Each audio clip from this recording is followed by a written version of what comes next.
Welcome back to the Brew Crew Podcast, everyone. This is episode 393 here in the Carriage House Bar, doing a solo episode today. But hey, I'm happy to be here. This is for Dave. Dave's waiting. He's waiting. So welcome, Dave. Welcome back. And welcome to all our new subscribers, 195. That's pretty good. That's really good, actually. Trending up. Love it. Love to see it. And I appreciate everyone joining. This podcast, it's about beer. It's about craft beer. It's about craft beer industry, but mostly just drinking and trying some beers out. And today's no exception, even though I'm solo without Matt. Matt's off saving the world. Doing his thing. And today we got Warped Wing, local brewer, Warped Wing, Trotwood. This is the lime lager. This is following the trend of lime-infused beers. I've had the garage beer and the garage beer lime.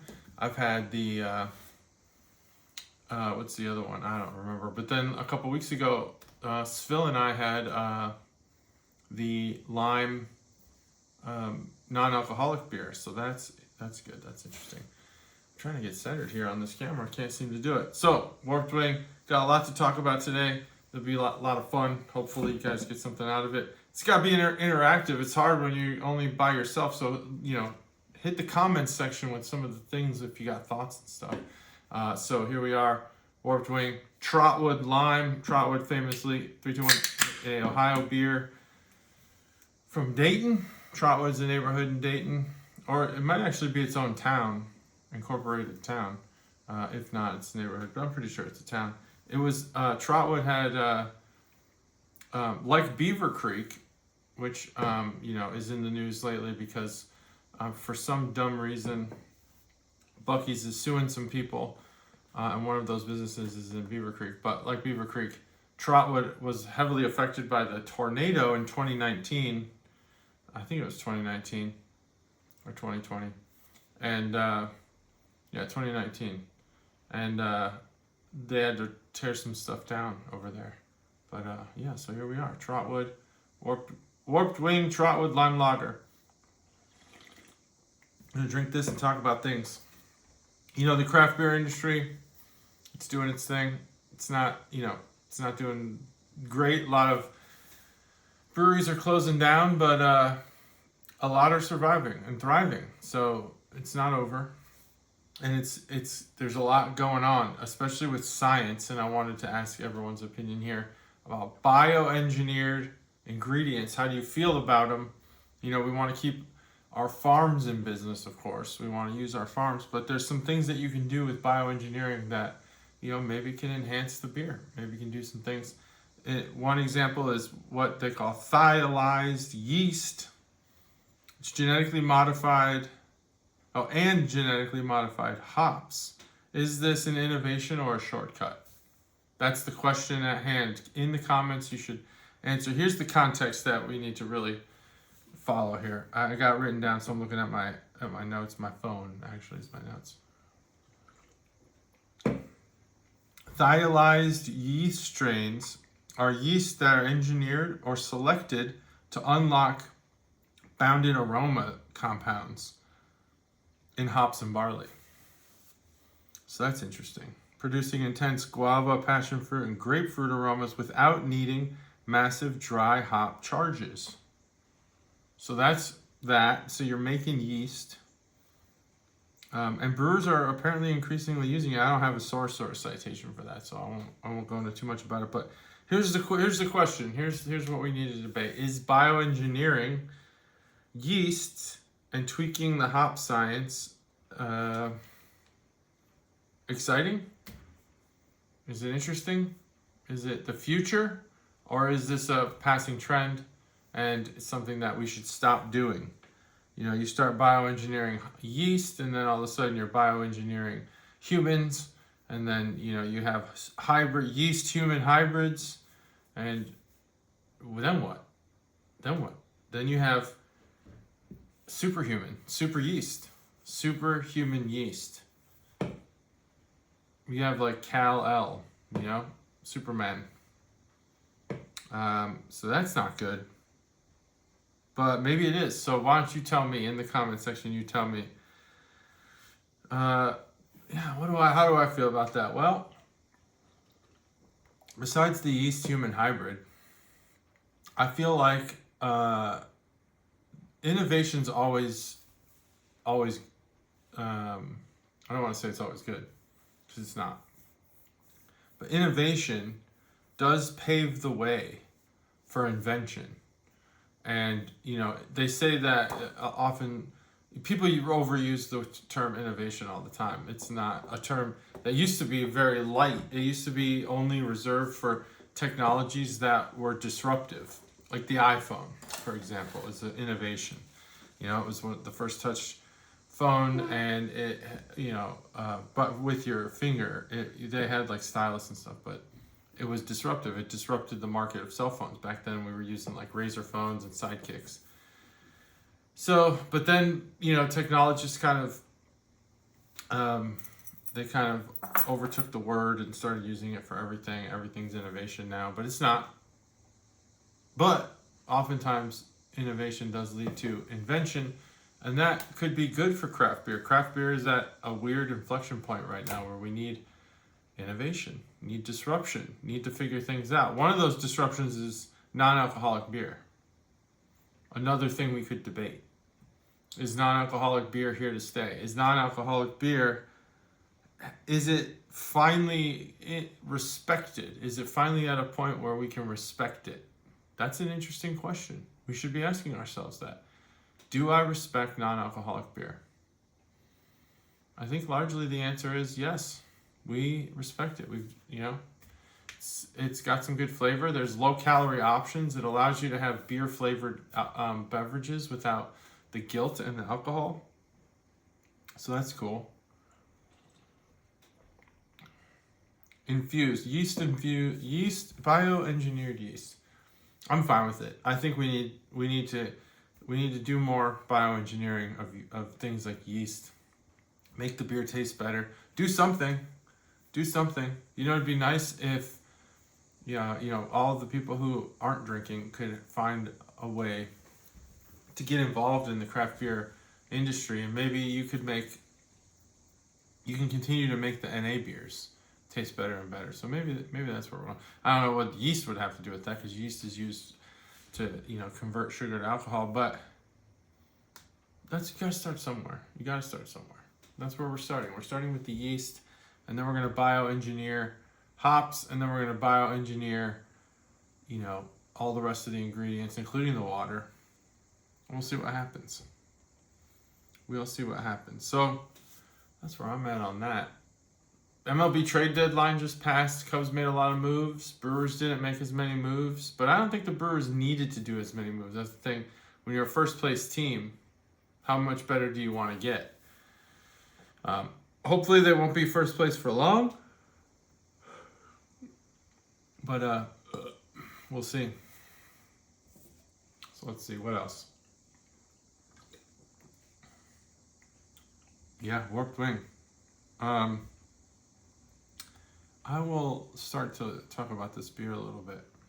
Trotwood's not a bad beer. It's a good standard, everyday drinking beer. It doesn't have offensive flavor. It's not intrusive. It doesn't get in the way of you just having a normal day. It's not a light beer. It does have some flavor. It has some, distinct characteristics. It's a lager. It is, but it is overall, it's smooth and light, light-ish, even though it's not a light beer. And it's easy to drink, and I think, it does well in Dayton because it is easy to drink. It doesn't impart bad tastes for people who don't like beer per se, or people who are more of like a Miller Lite drinker. It does offer a position at Warped Wing for people to get into, dive into, and have alcohol, have a beer. Now, Trotwood Lime, I will say, the garage beer, it's only right that we compare this beer to other beers. Garage beer lime is phenomenal. It is what you expect it to be. It has that lime flavor. The beer doesn't get in the way of the lime. The lime stands out. And in comparison, this one, it's not going to do as well. It is a 4%. Comes in a 6-pack. Here's your can art. It's very simple. 4% alcohol from Warped Wing in Dayton. Fresh, clean, mellow. A moment etched in time. That's weird that, why? Why is it a moment etched in time? You sit still under the clouds. It's like they're bringing you to this moment of like sitting, sitting out on your porch or something. Or, at a lake. Don't mind the yawns. It's been a long day. The sun peeks out and looks down upon you. Oh, that's rude. You think of memories gone by and the ones that you just discovered. For a moment, time stops. The taste of here is now. Trotwood Lime, a crisp, cold fermented beer with real lime juice. Enjoy it in the middle of anywhere. And there's a lot of phrases and statements in there. What is that one that it was really hard to read? It actually had to slow it down. The taste of here is now. The taste of here is now. I remember when, I don't know if you guys remember this, but when Jumanji came out, the original Jumanji with Robin Williams came out as a movie. It was a book first. The billboard said, "Are you game?" And now it's like, yeah, I get that. What that? Are you game? Yeah, let's go. Exclamation mark.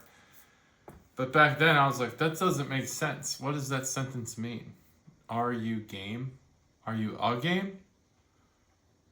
I didn't get it, but I remember knowing. I remember thinking I don't get it.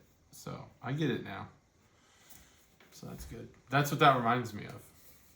The taste of here is now. Interesting.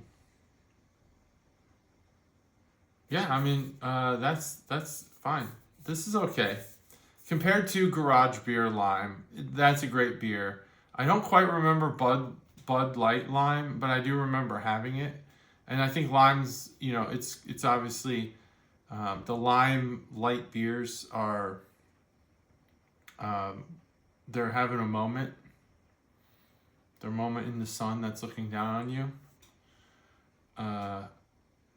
So that's, it is what it is. Capitalize on that. This one is good, not great. I would say the lime could peak more.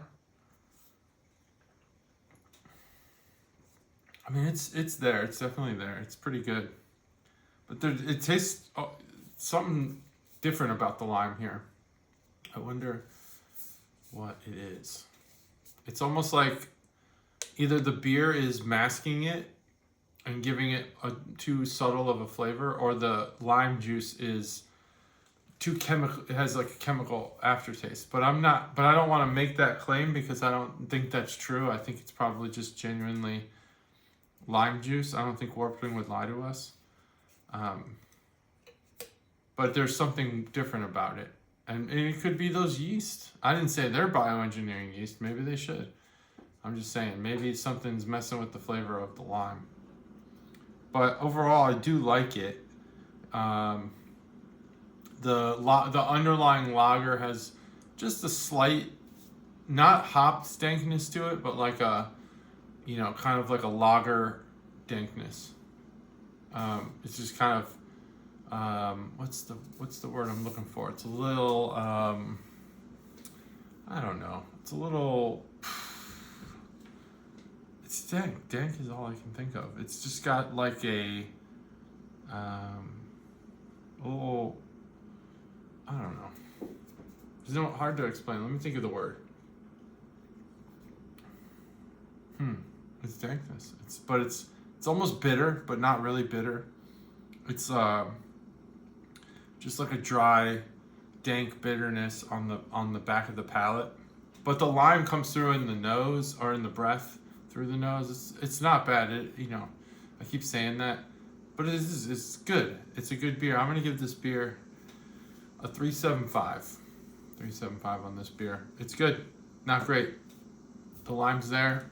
I think that I could drink a lot of these beers. I bought the 6-pack. I'll probably give one to Matt, maybe give one to Phil, maybe some other people, but then I might drink the rest.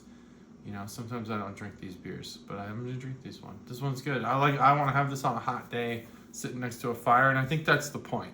I think that's the real point of this beer. They should have elicited more Dayton. I don't know what they're talking about. I mean, there's lakes and stuff around here, but you're sitting in the water, floating around. It should have been like, you're downtown Dayton. There's a crowd of, there's a half and half blended mix of transient humans and college kids in front of the Chipotle, and you catch a whiff of fresh air that's immediately followed by the stench of downtown Dayton. Yeah, that's probably good. Yeah, that's probably the good description. You should probably describe it like that. It's a really good one. There's a lot of good stuff going on in Dayton, though. I gotta admit, it's great. It's great. I've been recently to New York. Went to Chicago last weekend with my son. There's something about the big city that's just unmatched. It's unmatched. Dayton's great. Don't get me wrong. I still love Dayton. But you forget about all the big city perks. Now, I do wonder, though, and I didn't really talk about this, did they clean up New York because of the World Cup? Because I always hear about how dirty it is and how there's garbage everywhere and how there's mice and rats and stuff. But we went and we didn't see any of that. It was very clean. It was very fun. There were still people on the streets begging for stuff, and there was still, like, we went through that one market where everyone's trying to sell fake purses and stuff.